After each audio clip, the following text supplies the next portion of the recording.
us women, well, I was born in Russia, but and I didn't get any sexual education. But a lot of women, actually, I talked to, even in the United States, they got sexual education, but it's really basics. It's really minimal.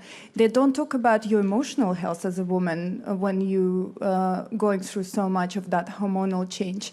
And I just feel it's so important. Why do we have to discover by ourselves somehow that we have PMS, that we, you know, that our hormone levels would affect us so much in our personal lives?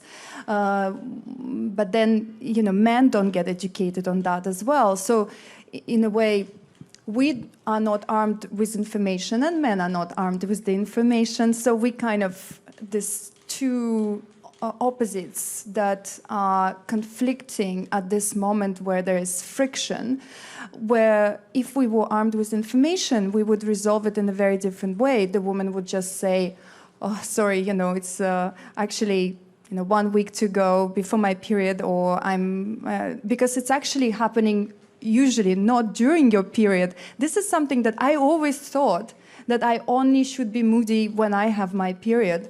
But actually, now I realize that it's very common the week before, and I never really understood that. Why am I in such a bad mood? I get in quite bad moods, and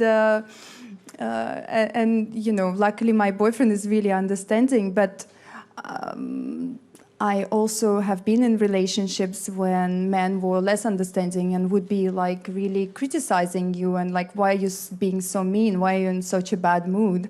And of course that that is just not helping us. Or in the workplace, when, you know, a man raises his voice to make a point, then that's okay, he's just trying to make his point. And when a woman does it, it's often like, oh my God, you know, she must be having her period.